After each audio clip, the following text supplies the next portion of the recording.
fabulous director, Kristen Ritchie, who has managed all the elements of this event, and the students of Winchester, many of whom are here tonight. Thank you all for your help, for your willingness to learn, and for the challenge that you provide to us as parents, friends, and teachers.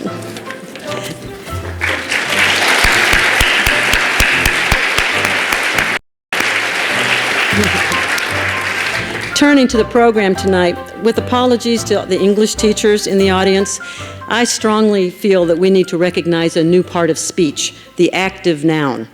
Take the word democracy, for example, defined as government by the people, a form of government in which the supreme power is vested in the people and exercised directly by them or by their elected agents under a free electoral system. Democracy is not intended, nor does it really work very well, as a spectator sport. It's one activity where the vast majority of people should be on the field and the stands should be kind of empty. This is a core principle of Connect and Commit, to engage our students in service as a means of enhancing their educational experience and embedding this sense of active participation into their lifestyles. Performance outcomes have been very well documented. Students who engage in service learning have higher test scores, higher grades, fewer disciplinary problems, are more engaged, have a better understanding of the range of issues that they address in any given school year. That's just better raw material for democracy and for community. So with that, how fortunate are we this evening to have a woman who so personifies this mission.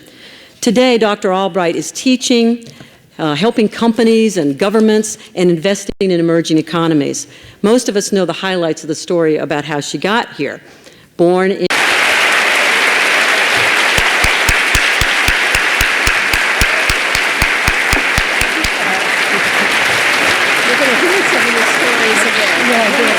Great. Thank you so much. What a pleasure. Great to be with you. Thank you very, very much. Thank you. Well, Pam, thank you very much for telling everybody who I am, because not everybody always knows. I, not long ago, was coming back from China, and Chicago was the first port of entry, and I was there getting undressed for the security people, and I put my stuff down on the conveyor belt, and the lady ahead of me said, "So where'd you get all those screw-top bottles? My bottles all leak." And I said, "Well, I get them at the Container Store." And then I was going through the magnetometer, and the TSA guard looked at me and he said, "Oh my God, it's you." And he said, "I'm from Bosnia, and we love you in Bosnia, and if it weren't for you, there wouldn't be a Bosnia, and you're always welcome to Bosnia. And can I have my picture taken with you?" And I said, "Sure." And he stopped the whole line. And we had our picture taken. And then I went back to get my stuff. And the lady of the screw-top bottle said, "So what exactly happened here?" And I said, "You know, I used to be Secretary of State." And she said, "Of Bosnia?" So thank you for clearing that up. I am delighted to be here this evening, and I learned about your Connect and Commit program. I think it's fabulous, and it is exactly the kind of thing that I believe does make democracy work, and I hope we have a chance to talk about it, because I believe in public service and the various kinds of activities that the students here are involved in and that you all are helping with, so I'm delighted to have a chance to support the program in any way that I can. I'm very happy to be asked to come and talk about my new book. This is my fourth book, and as a result of public demand, it has more pictures than words. But what I thought I'd do is, you know, we all have our niche in life, and my other books, I wrote my memoirs, and I wrote a book about the role of God in religion and foreign policy. It's called The Mighty and the Almighty. And then I wrote a memo to the president-elect, which outlined the problems that the next president would face, whoever that was going to be. I did ultimately inscribe it to Barack Obama, and I wrote in it with the audacity to hope that this book will be useful. And what I think I have found in the way that I do things is I am passionate about foreign policy. I've always loved it. As Pam said, I went to college not far from here. I knew I was going to be a political science major. I've always loved foreign policy and politics. But I also think that it's very important to make foreign policy less foreign so that people in America understand what the stakes are, and so it isn't all just in diplo speak, but in language that people can relate to and understand what are the issues that may seem complicated but actually have a direct effect on our lives. And so what I wanted to do with this book is to provide insight into some foreign policy issues by telling stories about my pins. Now, I did not have a strategic plan when all this started. I do like jewelry. And what happened was when I went to the United Nations, as Pam said, this had to do with Iraq. So I have Saddam Hussein to thank for this, because we had at the Security Council sanctions on Iraq as a result of the Gulf War. And I, under instructions as an ambassador, practically every other day had to say something perfectly dreadful about Saddam Hussein, which he deserved because he had ordered the invasion of a neighboring country, Kuwait.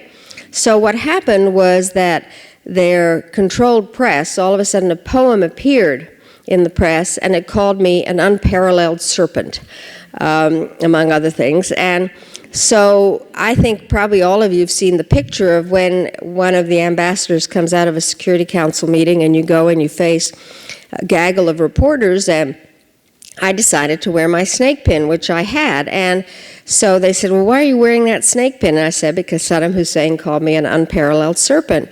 And then I thought, well, this is fun. So I went and I bought a bunch of costume jewelry that reflected what we were going to do or what my mood was on a particular day. And for this, then, I have the first President Bush to thank, because if you remember, he said, read my lips. And so I decided, when people said, what are we going to do today, I would say, read my pins. And so I bought some butterflies and flowers and balloons for the good days, and some bugs and spiders and bees for the bad days. And it got to be kind of a game, and I did have fun with it. When I became Secretary of State, I continued all that, and finally people did begin to notice, and so in the middle of negotiations, something would come up. So for instance, when I was negotiating with the Russian foreign minister over the anti-ballistic missiles treaty, I had on a pin that was really an arrow, but he looked at it and he said, now, is that one of your missile interceptors? And I said, yes, and we make them very small, and it's time to negotiate.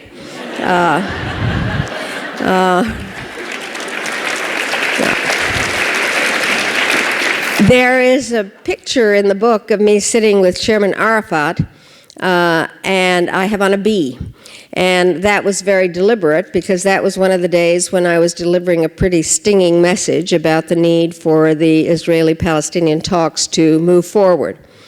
I think I went a little over the top one time on something, which was when I went to Russia with President Clinton for the summit with President Putin, I so disapproved of what the Russians were doing in Chechnya and denying everything that I decided to wear my 3 monkeys, the hear no evil, see no evil, speak no evil monkeys. And President Putin actually said to President Clinton, we looked to see what pins Secretary Albright has on, and he said, so why are you wearing those 3 monkeys? And I said, because of your policy in Chechnya. And then Putin got mad at me, and he said, you have been seeing the Chechens. And I said, actually, I haven't. And he said, yes, you have. And I said, no, somebody lower in the State Department did. I did not. And he said, yes, you did. And so I'm not sure that was really worth it. But it got to be fun, and I did get, as you probably know, there are lots of exchanges of presents between various leaders, and all of a sudden some of my fellow foreign ministers started giving me presents, and then the problem was trying to remember who'd given me what in order to wear it at the right time. So out of all this, there has come a pretty large collection of my pins and the book, and I've had a lot of fun with it, and I hope you will too, and I'll be very, very happy to answer whatever questions you have. It is something, I think, that it is worth, even in this very serious time, to try to see the humor of things and to humanize them in so many ways. I have to say, as I wrote in that book that is a memo to the President-elect, I don't think I've ever seen the world in such a complicated situation. I wrote about the fact that there really were 5 big umbrella issues that the next president would have to deal with. First, how to deal with terrorists and the whole concept of terrorism without creating more terrorists. I didn't agree with the idea of calling it a war on terror, because the people who hit us on 9/11 are murderers, plain and simple. And if you talk about a war on terror, the people on the other side are viewed as warriors within their society, and therefore they get more importance than they deserve as murderers. The second big issue, I thought, was the fact that there was a spread of nuclear weapons, that the non-proliferation regime was broken, and you can see that in terms of what's happening in Iran and North Korea, and generally problems with that. The third had to do with the growing gap between the rich and the poor. There really are, in absolute numbers, fewer poor people in the world, but the gap between the rich and the poor is growing. And there's not a direct line between poverty and terrorism, but it doesn't take a lot of imagination to understand that people that are completely alienated from their societies are more likely to be available to be recruited by people who don't like us. And then another issue is the whole combination of the nexus of environment and energy and poverty, food, security, disease. And finally, democracy. Pam spoke about that. I think that we needed to restore the good name of democracy. I believe in democracy, but you can't impose democracy. That's an oxymoron. You have to support democracy, and democracy is not an event, but a process. And I hadn't, as I was writing the book, which now 2 years ago, I didn't have the financial crisis in there, which kind of trumps everything. And so those are the big umbrella issues that the president has to deal with, and the war in Iraq, and the war in Afghanistan, and fighting in various places in Africa, and poverty and lack of equality in Latin America, and then there is North Korea and Iran. So it's a huge agenda, and I do think that it's important for all of us to know how it impacts on each and every one of us. And if I can make the story move forward by telling a few stories about my pins, that's the way to do it. So thank you very, very much, and I now look forward to answering your questions.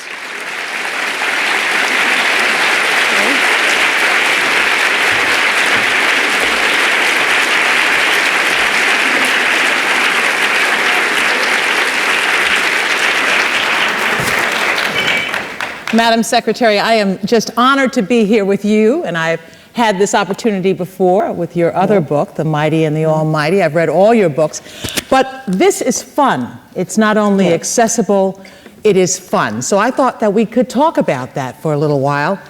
The format is going to go this way. I'm going to talk to Dr. Albright and ask questions for about 15 or 20 minutes, and then we're going to open it up for all of you to ask your questions. First of all, considering all the symbolic power of animals and flowers and the different cultures that we have to deal with all around the world, did you have to get into research before you went out and talked to leaders and decide what to put on, or was it kind of easier than that? No, it was more spontaneous. And part of the thing, I don't want people to think I'm a complete lunatic, that I spent a lot of time really thinking about this. It did evolve and was kind of organic, but I did do a little bit of research. For instance, when President Hafez Assad was head of Syria, the word Assad means lion, so I wore a lion pin. And so things like that, a little bit of just trying to figure things out. This brooch that you have on, and that's in that picture, the dove, I saw the picture of it when you were in, I believe, Rwanda. Yes. Tell us a little bit about that. Well, first of all, the way I got it. The original pin was given to me by Leah Rabin, the widow of Yitzhak Rabin, the prime minister that was assassinated. And obviously the message is peace and humanity. And so I wore it whenever I gave a Middle East speech. And then one time when I went to the Middle East, I found in my room a necklace of doves with a note from Leah Rabin saying, in the Middle East, a dove needs reinforcements.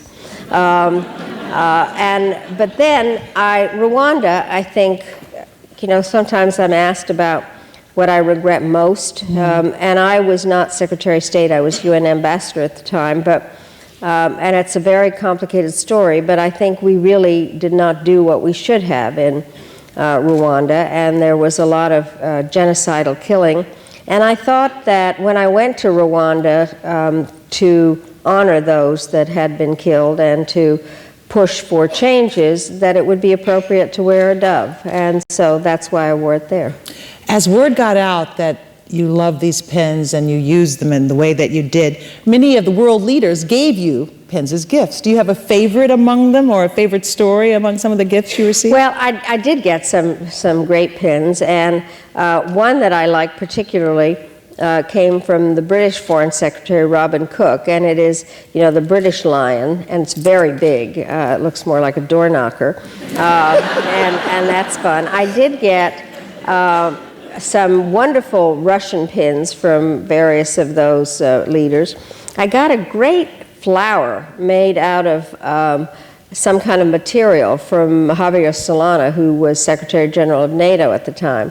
I did also get a pretty deadly-looking dagger from the president of Yemen. So a variety of different things came. But as I said, it was sometimes, some of them were very evident, but you had to remember. Now, I said that I wore a bee when I saw Arafat. He had given me a butterfly, and so it was Muhammad Ali, right? Float like a butterfly, sting like a bee. Like a bee, exactly.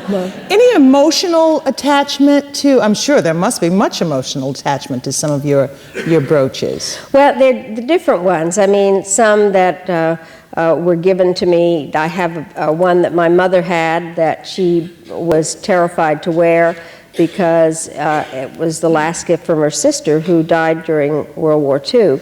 So I have it, but I never wear it. But one that really has very special meaning for me is a heart that my daughter gave me, and I wear on Valentine's Day. And so people say, well, how old is your daughter? And so I've said 25, 30, 35, whatever she is, and she says, Mom, you got to tell people I made it when I was 5.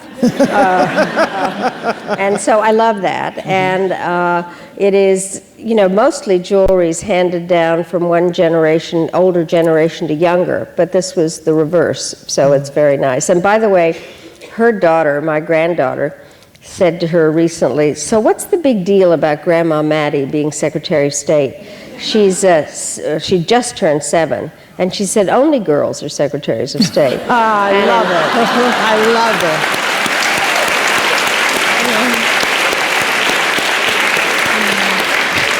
I think that one of the reasons that you've always been my hero is because you're very confident. You absolutely are in control. There was never a second when I thought that you didn't have everything in control. Do you go through these moments of second guessing when you're across the table from a world leader and everything's in the balance? Do you have those kind of second guesses? I'll tell you what's interesting about that. First of all, I bet that every woman in this audience will identify with what I'm about to say, which is I had been in so many meetings, and I would say to myself, I would like to say this, but it may sound stupid. And so you don't say it, and then some man says it, and everybody thinks it's brilliant, and you're really mad at yourself. So when I started teaching, I decided that what I needed to tell my students, all of them, but especially the women, that they had to learn to interrupt, that you had to really learn to listen actively and decide what you're going to say. And if you're going to interrupt, you then collect your facts in a way because you want to really be understood. Now, the teachers here may think this is kind of crazy. I decided that people should not raise their hands in class, that people had to learn to interrupt. So my classes were a bit of a zoo, but basically we were doing that. So what happened, after teaching during the 80s, became ambassador at the United Nations, and I would go to my first meeting of the Security Council. There are 15 members of the Security Council. There were 14 men of different races sitting there looking at me.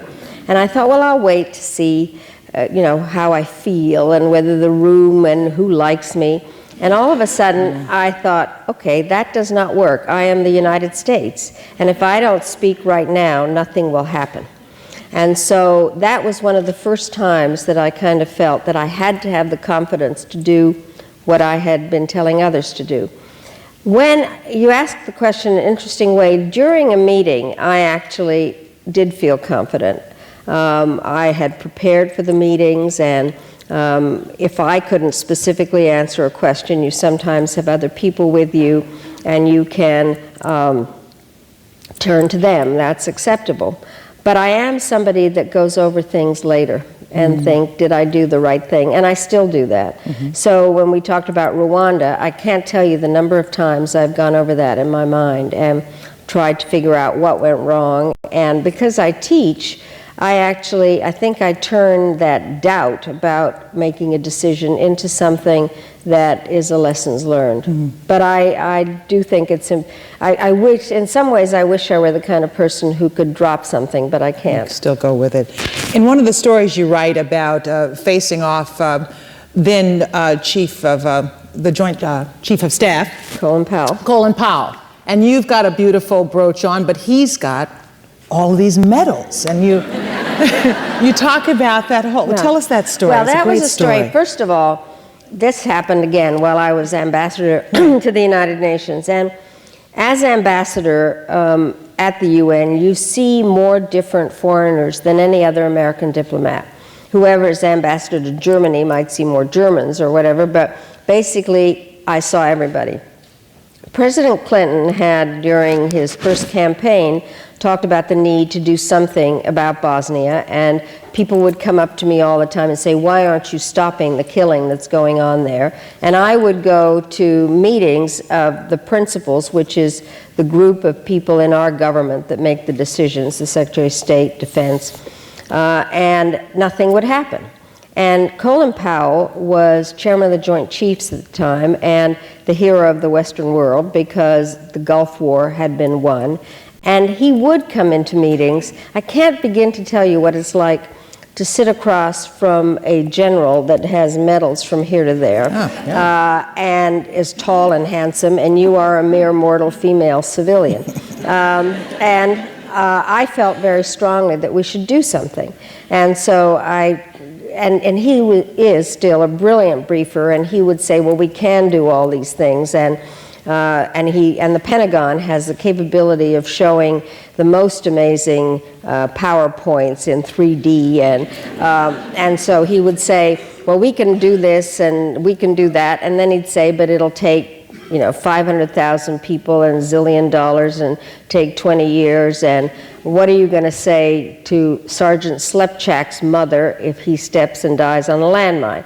So you'd feel totally deflated again. And I felt we should do something, and I did say something like, so Colin, what are you saving all this military for? So what happened was he left, and books sometimes take a while to get written, and we did use force and change things. And his book, he writes in it, he talks about this whole thing, and it said, I had to explain to Ambassador Albright patiently that our soldiers weren't toys, and I practically had an aneurysm over what she suggested. So I thought, I'll call him up after we had used force, and I said, Colin, patiently?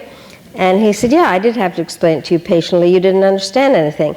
And so he then sent me his book, and he inscribed it with love, admiration, etc., and he signed it patiently, Colin. And I then sent him back a note, and I said, with love, admiration, etc., and I signed it forcefully, Madeline.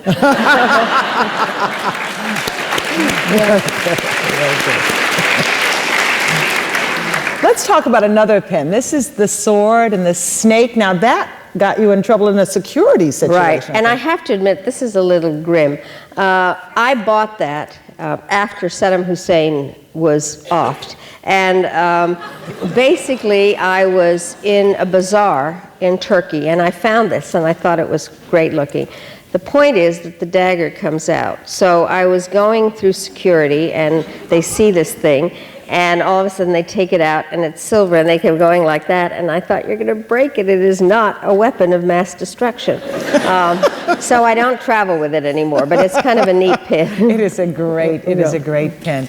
Let's talk a little bit about how things are going now. How would you assess this administration's work so far, foreign policy or domestically, overall?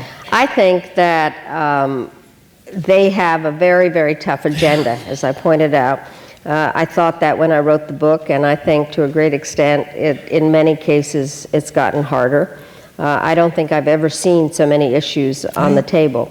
And I also think that there were the most amazing expectations of Barack Obama. I think he is a truly remarkable person within our system, and the excitement about him abroad has been quite stunning. I am co-chair of an attitude survey that came out a couple of months ago. Nobody has ever had higher numbers in terms of respect abroad than a Barack Obama, especially after what had happened in the Bush administration, and basically having a sense that he was what America was about, the promise of America. And so the expectations for him are very high. I think he's done a good job, but I think it is very hard because, and after a while, you can't keep blaming the former administration, but a lot of the things are their fault. One is when President Clinton left office, we had a surplus in the budget and a surplus of goodwill abroad. At the end of 8 years, we had a huge deficit in the budget and a deficit in our reputation abroad. And so that deficit in the budget is something that is very bad. Then you add the financial crisis to it and the desire to have a health care program and to change, to help in the public school systems and various things. So it doesn't allow him a lot of latitude. And I think that the health care issue, it's not my area, but you can watch it, and I think it's clearly very difficult. I think everything I know about President Obama is that he does want to have a bipartisan policy, and he's working on that very hard. I think that he has done an amazing job on the issue of nonproliferation. He has, if you follow it, he gave a speech in Prague in which he talked about the importance of lowering nuclear weapons on all sides. He has begun talks with Russia about strategic talks. He had a very good week last week at the United Nations talking about the issue, and in the last couple of days the Iranians have said that they would talk with us, and President Obama has said very clearly words are nice, but there has to be actions. I think he has some very hard decisions to make about Afghanistan. But in my book, on the memo book, I did say that I wanted to have a confident president rather than a certain president. Because a confident president is one that likes to hear different views and is prepared to deal with divisions and then brings his intelligence to bear and makes a decision. And that's what he's doing on Afghanistan. Whereas a certain president is somebody who thinks he's always right and doesn't need the facts. So the bottom line is I think that President Obama is doing all those things, but he hasn't been in office that long, and the situation is very difficult, and he's got an awful lot of work to do. In the meantime, what do you think about Hillary Clinton as Secretary of State? I think that sometimes we're so distracted with personality and other issues about the Clintons that we miss it. Could that be distracting for her? The media? I think that it's not simple. I mean, she is a personality in her own right. I do think that people pick up little things about her and President Clinton that have no relationship to what is really going on. I think that she is doing a great job. And again, she is part of this very complicated. What I think is interesting is the national security team. It is a large team of very competent people.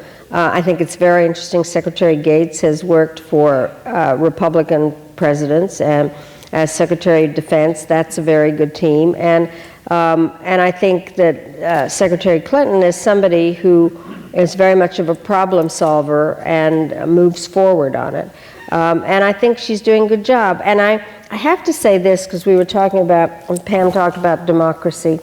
It is such a lesson. I am chairman of the board of an organization called the National Democratic Institute that supports democracy abroad and talks to people about some of the processes. And one is that it's important to share power and to develop coalition governments. What could be a better example than a government in which President Obama has people that ran against him, Vice President Biden and Hillary Clinton? It is quite remarkable, and they are now a team, and that, I think, is another part of what presents the best of America. In the meantime, what we sometimes see in the media here is this lack of civility, this screaming, this ranting and raving in Washington and among the pundits. Is that impacting the power or the ability of this team to do what it has to do, or is that just media? Well, no, I think that, and I don't want to blame everything on you, but I think that there is something about the 24/7 news cycle and the need to fill in all the time. It certainly is interesting and difficult in terms of decision making, because sometimes you need to kind of get a sense of what's really going on and let it sink in and not have to give a response right away. So there is a whole problem with that, and I have to say, it may be that I have some issues of learning, but it's very hard to watch TV and have breaking news and flashing things and you know, the crawl along the bottom and flags waving and people screaming at each other. It's a little hard to get it. And what I think, and one of the reasons that I think it's important that one has conversations like this, is these are not easy issues, and you can't resolve them by screaming at each other. I do think that there is an ugliness all of a sudden that is out there. Pam mentioned I worked for Senator Muskie. His very good friend and co-partner in dealing with the budget process is a senator who just died, Henry Bellman from Oklahoma, a Republican. And they spent a lot of time working together, and our system is based on having some kind of civility between the two parties, and I think it's quite unpleasant at the moment. You describe yourself in the book as a worried optimist. Are you optimistic about the times we live in now? Well, I am an optimist by congenitally, but I really do think that I do worry a lot. I mean, what makes me an optimist is that I do believe in the common sense of the American people, and a sense that there are many other people throughout the world who understand the necessity of cooperation and working together. So the basic ideals, but I do worry about the impact of the various kinds of issues that I talked about, and that it's too much. And today I was reading something that said that there are more conflicts have begun in Africa than in any other continent, and more people, we are focused when we are on Darfur, but more people are dying in Congo. Or when you have what I call kind of demagogic populism in Latin America, because democracy's not delivering. I think people want to vote and eat, and so it's important to have economic development, and it doesn't work across the board. So I do worry about various parts. I worry about the fact that there are too many nuclear weapons in the world. In the midst of all the stories in the book about jewelry, you talk about some of the ugliness around jewels and gems, particularly in Sierra Leone, the blood diamonds. Tell us about that story and what you had to do with that. I think that, you know, one of the things in looking a little bit back at the history of jewelry, clearly, to some extent, it helped to propel colonialism. where countries would go in, they would want to get a hold of rare jewels in a country, and then was part of an imperialist aspect. So it's always been that kind of a problem. I think the thing that we could see was that these were conflict diamonds that were being sold in order to finance the people that were murdering somebody else. And so I went to Sierra Leone a number of times, and then other countries. This was happening in Angola also. And so we did put in a process called the Kimberley process, which was a way to make sure that the diamonds were not the kind that were being transferred and money being made off of them. But it's a very tragic situation because, and I think that one of the things that I was very conscious of when I buy jewelry, and which is one reason I have so much costume jewelry, is to make sure that they really are not part of this conflict diamond. And the big jewelers in the U.S. really are very, very careful about it. Right. And your jewelry, this collection has all kinds of pricing, and it's not all Now, what I loved is in the introduction to the book, the curator, and there is a great exhibit in New York at the Museum of Arts and Design, he said what he liked about my collection, that it was democratic, small d, democratic, that it really is mostly costume jewelry, and it really, I buy stuff at flea markets or at various stands, souvenir shops, and one, I like the colors and I like the shapes and various things, but also I hope it shows that anybody can do this. I mean, it is kind of a fun thing of displaying art that doesn't cost a lot of money. It's wonderful. I think probably every woman in here has a pin on, I bet you. I bet you. We all Well, I may be reviving the costume jewelry industry. I bet you. Yeah. I think we should open it up and listen to our audience. I don't know if we're going to open up turn on the house lights and get the questions from you.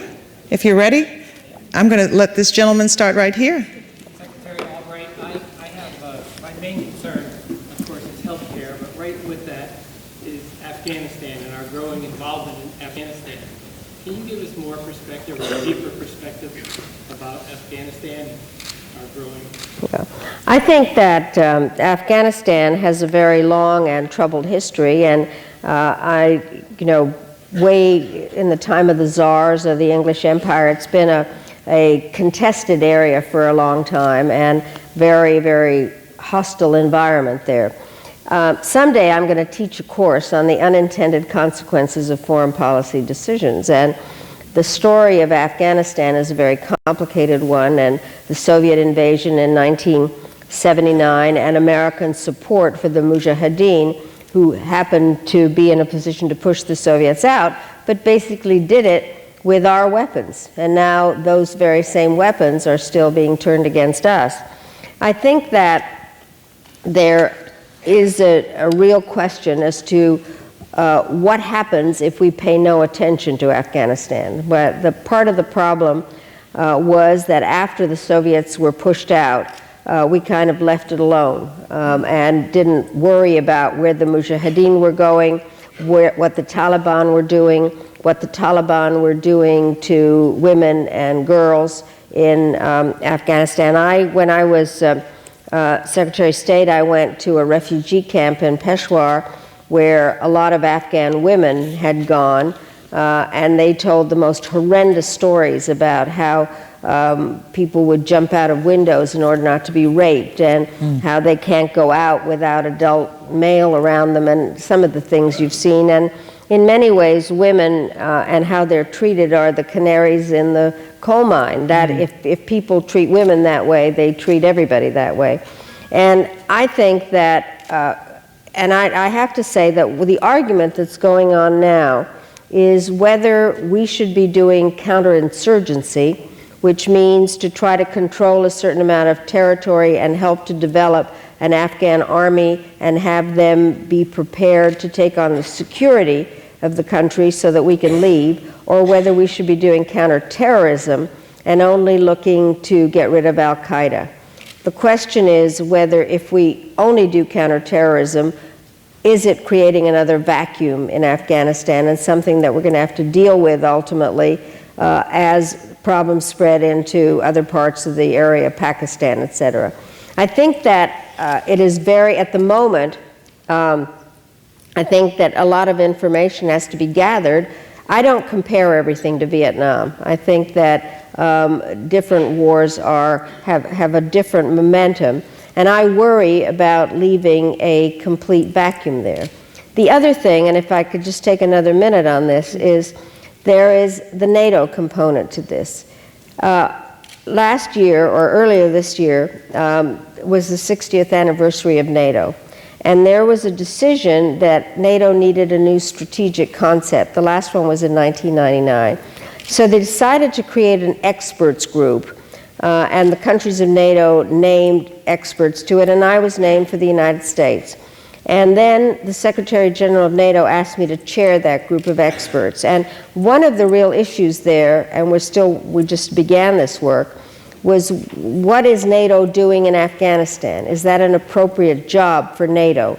Or should NATO just worry about the European area? So there's the question of insurgency, counterterrorism, the role of NATO, does this matter for the United States, and what happens if it all spills over into Pakistan? So this is one of the more complicated issues, which is why I agree that President Obama has to take some time to study it. And I hope that we give him enough time, because people are concerned about troops that have been in Iraq that are being redeployed. We are stretched, the deficit is bad, and so this is goes to one of your questions as to how is he doing, and this is a very, very hard one. Okay, and I'll go right there. We have some microphones. I think that, okay, there it is right there for you. As a history major in undergrad, I recently found out, an aspiring law school student, I recently found out that less youth than ever are going to law school. I would just like to know what your thoughts are for the uninformed citizenry that are the youth of America. About not enough students going to law school. Yeah, okay. This is not true in my family. I have 4 lawyers in my family. I think that I happen to believe a lot in higher education and the importance of trying to make sure that we have a properly educated citizenry. And there are a lot of questions as to whether we have too many lawyers, but I do think that it is very important to continue education and to be informed, and to the people in my family that are lawyers are involved in a lot of different kinds of law, and a lot of it public service, so it all goes together. Public service. Anybody over here, just to be fair? Yes, that right there is fine. Madam Secretary, is that the right way to address you? Madeline works. Okay. Yeah. I'm curious about how you deal with all the incredibly conflicted, urgent things that are going on in the world today, and still at the same time deal with the very long-term but incredibly serious threat about global warming. Nobody seems to be able to pick up their heads and pay enough attention to that. And Copenhagen is coming up in December, and the current pulse is that nothing's going to happen. Do you have any thoughts about how we get attention on that? I think it is a very important point. Let me say this, it is a subject that is hard to get your head around, because there is something imminent about the global financial crisis or a war. And global warming is something that is out there that ultimately we will all fry to death, so it would be useful to think about it. But at the moment, it is hard to explain. And the truly honest people in this will not say that the fact that there is a flood is directly a result of global warming or a typhoon. But we know that something is happening. And last summer, I went up to the Arctic. I went on an icebreaker off of the coast of Norway, practically up to the North Pole. And the thing that surprised me was that it took about 2 days of sailing already from a place called Svalbard, which is very far up in the Norwegian archipelago, before we hit heavy ice, which means that the Arctic is very accessible. which also means that there is more and more shipping across the Arctic, and you actually see everything melting. And you see polar bears trying to jump from one small piece of ice to another. The part that I found very hard is the food chain is inexorable, and you actually don't know whose side to be on because the polar bears are eating the seals. But the bottom line is you can see this all happening, but it is not like something immediate that affects us like unemployment. And so it is very hard. I find passing strange that there are still people who don't think there's any scientific evidence to this, and that they run for office. But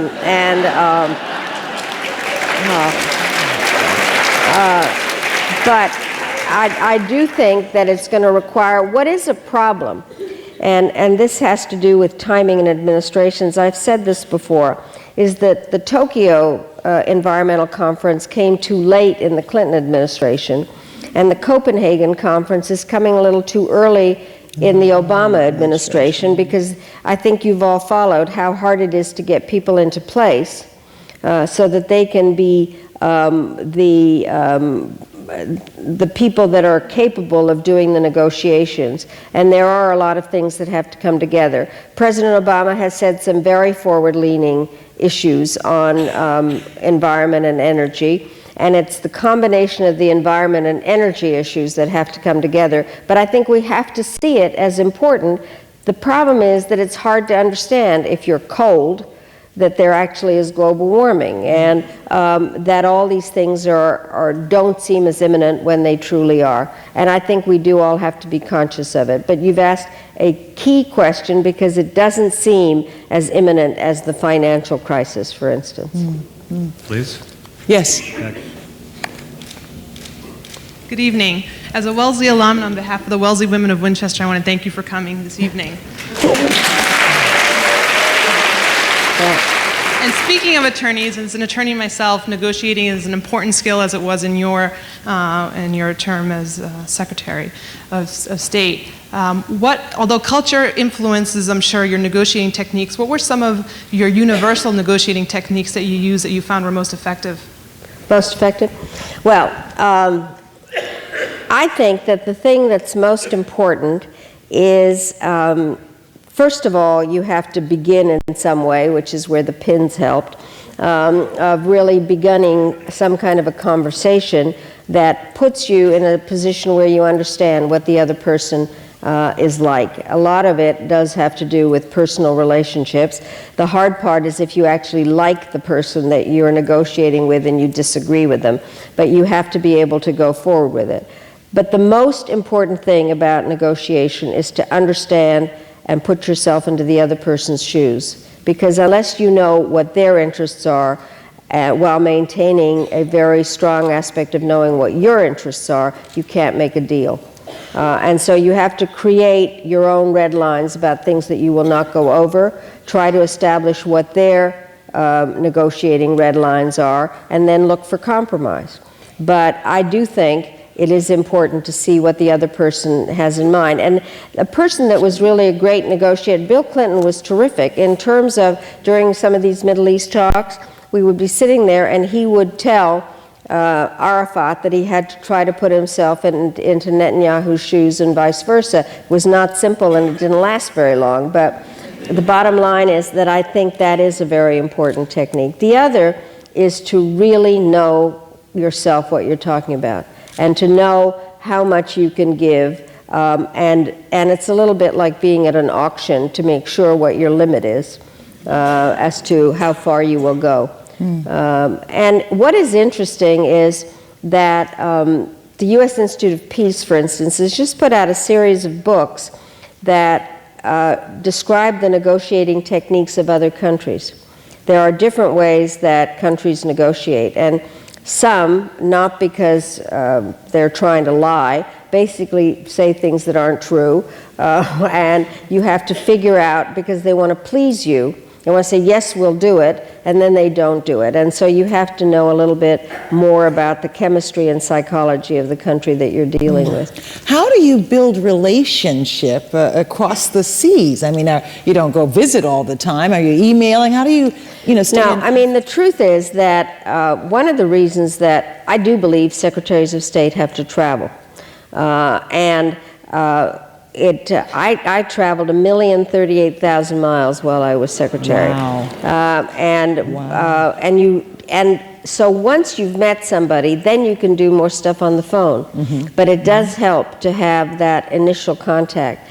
And also, what is interesting, there was an amazing week in New York. The General Assembly session is amazing because it saves a lot of travel time. You see practically everybody in a very short amount of time. Mm-hmm. And there are various kinds of meetings you have, multilateral meetings where 3 or 4 people are in a room, or bilateral. And then you use every opportunity you can to work. I mean, I teach about this and I kid about it a bit, but it's true. You go to funerals and you make it a working funeral. I just went to a working funeral. President Kim Dae-jung of South Korea had died, and the U.S. asked that I lead the delegation. But it does then allow you to meet people from other countries that are there, so it's a constant thing. When I was secretary, I did invent something totally brilliant, which was a conference call. You would think that they might have done that before. And so during the war in Kosovo, I spoke to the NATO allies on a daily basis. I think they now do email a lot, but there are a lot of questions about classified. Right. But I think it's very hard to have made the initial contact so that you know what the person is like. And then I would go someplace and I'd say, I have come a long way, so I must be frank. And then I would kind of go into what I thought. But the personal relationships are important. What is interesting is I did develop such good friends that I created a group now of former foreign ministers. Nice. It has a lot of different names, but my favorite is Madeline and her exes. I like that. I like that. Right here in the front. Smart and dedicated don't run for public office, then you don't have the kind of caliber of representation. I also think that you can't start at the top. You do really have to go out and work in campaigns for other people and see how you organize and then develop kind of working your way up from the bottom. But I think it is difficult but ultimately very satisfying.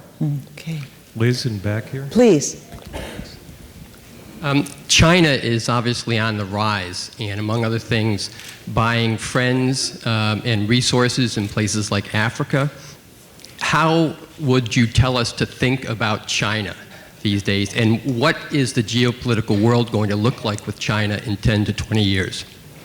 I think that you used the adjective yourself, is that rising. I mean, very rarely does anybody have a conversation about China and not say it's rising. It has probably one of the largest growth rates, 8 to 9% a year now. It has a huge population, and it has entrepreneurial spirit somehow within a communist system. They just celebrated their 60th anniversary.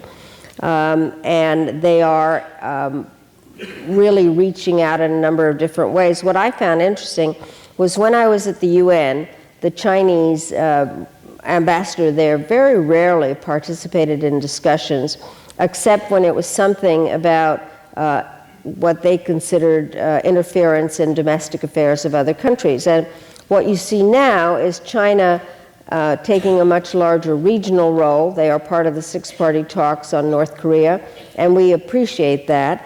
And then a larger global role where now the Obama administration is trying to get them to be helpful on nuclear nonproliferation issues such as Iran. People are concerned about what you suggested, is that they are, because they're resource hungry, buying up a variety of places and resources in Africa. developing relations with Hugo Chavez and Iranians over oil. I believe that it's very important not to have China, not to recreate an enemy in China, and to try to find the areas where we can agree and then push back in areas in terms of stating about human rights and what we think needs to happen in Tibet. Because if we don't state our case, and this goes again to the negotiations question, then we are not doing our part. But I do not want to see us have China as an enemy. And so we need to find the areas where we can work together. I know there are a lot of disagreement among some people who think we should be hedging. That's the word always used against China's military power. But I think it's important to engage them. And they are making some mistakes in countries in Africa where they are now viewed as somewhat exploitative and colonial. So there's going to be pushback in terms of that. But that's one of the other reasons, to go back to the environmental question, we cannot, the umbrella issues that I talked about, no matter how strong the United States is, we cannot deal with those issues alone. We can't do fight terrorism alone, or nuclear proliferation, or hunger, or energy and environment, and China is very much a part of the solution in it, and so it's important to have that kind of a relationship with them. The problem is that we have a completely symbiotic relationship. They own large portions of us, and they need us for their markets. And so we have to figure out how to have a cooperative relationship. Okay. Going to honor the time. We're going to take our last question. This gentleman here. Madeline, it is very nice for all of us to say, Jim, it is very nice for all of us to be able to say that we know a former Secretary of State on a first-name basis. Very serious question, though. Is there any way that you can describe victory in this conflict in Afghanistan? Now, there was an end to the Civil War, there was an end to World War I, there was an end to World War II in Korea and Vietnam, but the Irish have been fighting the English for 800 years.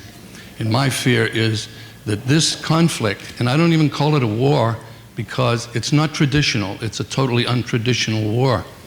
I wondered if you could possibly describe what might be considered a victory in this Afghan conflict. I think that one of the hardest parts about living in our time is that there are very few kind of black and white situations, and very few ways of being totally clear about who is a good leader and a bad leader in another country, and a variety of issues that at Wellesley, when I was there back in the dark ages, we were able to, as you point out, we knew when we'd won World War II. And I think, and I changed my mind on this, frankly, is there was a long time when I thought that perhaps we could, in Afghanistan, ultimately see some kind of a democratic society. I get so tired of people saying that we're trying to do Jeffersonian democracy. That's not at all what we were trying to do. But trying to figure out a way that the people of Afghanistan would have some sense of security, and some way that the women would have a life in Afghanistan, and that their system of people having a choice about the way they live would be possible, that there would be some reconstruction from the years of war. I think that we have to figure out now whether that is at all feasible, or whether the way one defines victory is that Al-Qaeda is defeated, is dismantled and defeated, and is not a threat to us. The problem is that we are unclear at this stage as to what the relationship between Al-Qaeda and the Taliban is, and trying to decide whether they're good Taliban and bad Taliban, and whether we can live with an Afghanistan that is more controlled by the Taliban. One of the very difficult things has been this last election there, where we are concerned about how and whether Karzai is the legitimate leader and how, in fact, you deal with that. But I think what they're looking at now is basically whether victory is where al-Qaeda is defeated and there is some semblance of security in Afghanistan, and Pakistan does not become an area which is the most dangerous place in the world. Because ultimately, Pakistan is everything that gives you an international migraine. It has nuclear weapons, it has terrorism, poverty, extremism, and a government that seems to be somewhat stronger recently, but basically in a very bad location. And that northwest area there between Afghanistan and Pakistan is where most of the danger is coming from. And so that area has to be pacified, and that's why people are looking at it. But I think that in many ways, it's, as an American decision maker, what we want to see is that we do not see threats coming out of Afghanistan. That is what we have to look at. What can we do to make this is an American perspective, what can we do to make ourselves safer vis-a-vis what is happening coming out of Afghanistan? Okay. Madam Secretary, Dr. Albright, Madeline. We thank you for your insight, for your candor, for your wisdom. We thank you for your continued passion and public service. We thank you that you are still engaged in the world, and we thank you for your book. Thank you for a great interview. Thanks Thank you for all for being your here. great questions. Pam is going to come up. Thanks for your questions. That was so much fun. That was great. job, Thank Liz. you. Thank you. Thank you. It's always good.